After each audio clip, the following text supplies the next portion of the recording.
I don't know about you, but it seems like almost everyone I talk to is feeling off, dull, and many say they're outright depressed. Is it any wonder? The world is changing so fast and people are stressed to the max. So let's revisit some of the powerful tools at our fingertips. First, let me direct you to a previous Tuesday Minute we did on depression or anxiety and the gut-brain connection. In that video, we discussed how a leaky gut will allow lipopolysaccharides, or LPS for short, to cross that single layer of cells that provide the gut barrier. And if they cross the gut barrier, eventually they affect the brain. Multiple researchers have shared the connection between a leaky gut and a leaky blood-brain barrier. LPS that originate and should only be in the gut have been found in the brains of patients with Parkinson's, Alzheimer's, and severe depression. Even low levels of LPS have been shown to cause acute anxiety, depressive symptoms, cognitive deficits, and decreased visceral pain tolerance. LPS-induced peripheral cytokine levels can also cause reductions in serotonin production. Substances like LPS shouldn't cross the blood-brain barrier, but they do. And when they do, they activate the microglia, the immune system in the brain. Macrophages are then recruited, and the result is the release of excitatory neurotransmitter glutamate, as well as other inflammatory cytokines like tumor necrosis factor alpha, interleukin-6, and interleukin-1. Think about what happens when people get a virus like the flu and they develop symptoms like depression, a condition that's referred to as sickness behavior. You see why more and more researchers are considering depression as a side effect or consequence of inflammation. Reduce the inflammation, and the symptoms of depression and anxiety are reduced. So we're really talking about a leaky gut and the systemic inflammation that occurs as a result. We've talked about some of the causes of a leaky gut, such as environmental toxins, highly processed foods, pesticides, food allergens, especially gluten and dairy, and of course, stress, which can stimulate excess cortisol. Stress activates the sympathetic nervous system and downregulates the parasympathetic nervous system, which is responsible for relaxation, digestion, sleep, healing, and repair.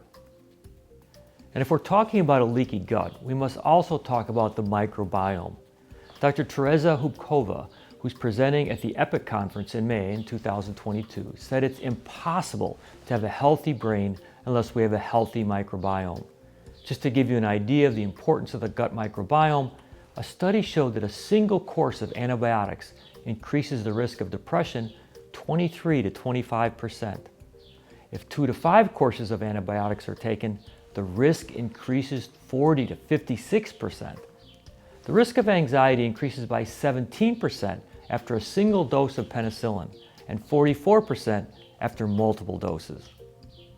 As clinicians, we know that the microbiome is really the core of a healthy gut.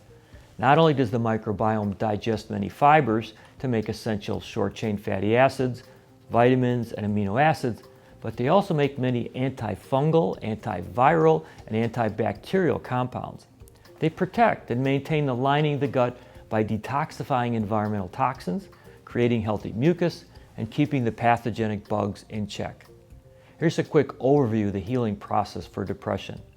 Support the microbiome, which includes healing the gut, increase the release of anti-inflammatory cytokines, reduce the production of pro-inflammatory cytokines, increase the activity of the T regulatory cells that keep excess inflammation in check, and address lifestyle factors that create sympathetic dominance and encourage parasympathetic support. All of these healing processes are important, but let's focus on the microbiome. I remember Dr. Vasquez said over 10 years ago, we used to think of foods as sources of vitamins, minerals, and antioxidants, and they are. But the real value of our food is how it feeds our microbiome.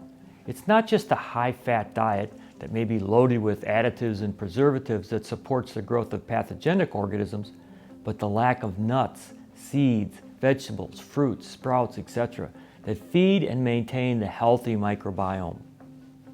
Scientists identify the microbiome as a living organism, and we want to support it with real foods and products like BioFiber Complete as fiber and probiotics like BioDoff 7 Plus. The average American ingests 15 grams of fiber per day. The goal for fiber is 14 grams per 1,000 calories consumed.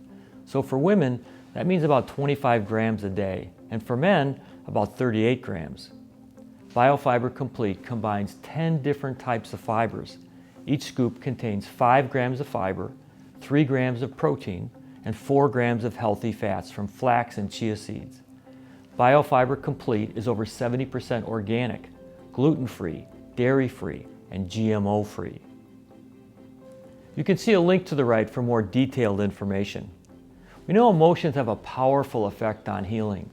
Consider using the Beck Depression Inventory to determine if patients are experiencing depression or just the normal ups and downs of life.